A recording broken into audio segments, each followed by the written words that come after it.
Now, take a look at this. This emaciated stray greyhound was discovered wandering around a market in southern Spain with a broken leg. Now, despite that, the dog, which has now been named Vera, walked for 2 miles with her injury to lead rescuers to her puppies. Isn't that incredible? Yeah. Oh. It's an amazing video. If you do get the chance to watch it, basically, they don't know that the dog is leading them to puppies. They suspect that she has because she's lactating. But it's sort of got us thinking, this dog walked for 2 miles on a broken leg. Have you ever had moments where you have just become a tigress mum and gone above and beyond because of your children? I have had one traumatic time. It's normally when you think of things, oh, if I was in that situation, I'd go mad, you know, what would I do? Yeah. But when you're actually in this situation, I actually surprised myself on this, how well I was. Basically, it was New Year's Eve, and it was 2 hours before I was having a pyjama party. So I had caterers there. I was with Pete at the time. Pete there, we had the nanny there. And I'd just been riding a horse, come back, took my wellies off, and I could hear Harvey crying upstairs. So I said, oh, what's Harvey doing? And someone obviously left the baby gate open. So basically what happened, he was obsessed with water and still is. And he always used to get in the bath with me. And so he made it to my bathroom, turned on the hot tap, didn't realise, because, you know, he couldn't see to know where, and he burnt all of his leg. I mean, if you ever see his leg, it's just properly scarred to the point that his toes were like snot. He was in hospital for 3 months. So he was on my bed, because at first I'm like, what's happened? But I could see the tap water running. He was on the bed, had his clothes on. I'm like, oh, my God. And my first initial reaction was to take the trousers off, which I now know you shouldn't have done. And then when I'd done that, all skin, blood come off. And where he's crying, like the screams, I've never heard it, he's gouging at his leg. Oh, so I'm like, oh, my God. Because with him, his body can't cope with stress. He can die from it, so he has to have, like, an emergency injection. So straight away, I thought, you know, quick. I went, Pete, Mike, you know, shouted them to come up.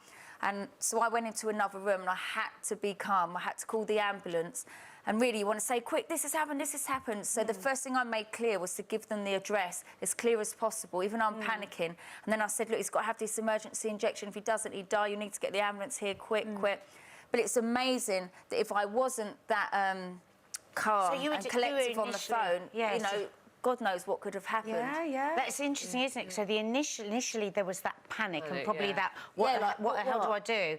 And then that tiger comes out and goes, although I could hear them all up there and hear him screaming, it's like you want to be with him because you're his mum. Yeah. But at the same time, I knew I had to get this information over across calmly and clearly to get them there. I'm not confident I would be that level-headed, to be honest. But you'll be surprised. I wouldn't think I would be, but if I didn't, then what would have happened? And also, as well, when you're having to react like that, sometimes there's no thought process in terms of what do I do in this situation. You're halfway through doing it before your brain's even reacted. Yeah. I can remember once walking with Amy on the common near where we live, and she was only about 2 or so at the time, and it was with Jackson, the dog, and a pit bull went for Jackson, who was right next to Amy.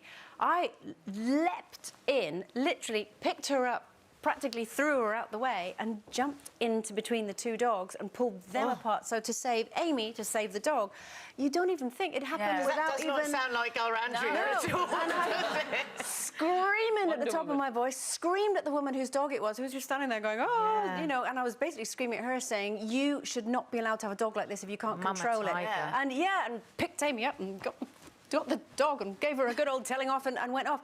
It was only afterwards that you realised, geez, I have just dived in there. Yeah, I think bet you're a diver, Inna. No, I'm... Oh, yeah, she does. Straight in there.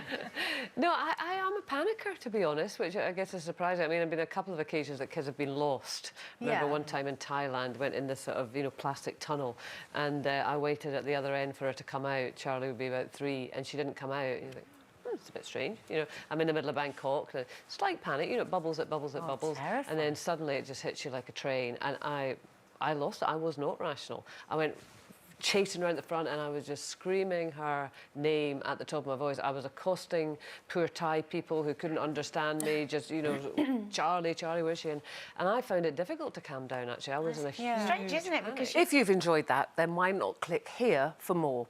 And don't forget to subscribe by clicking here, so that you never miss out on the best Loose Women moments.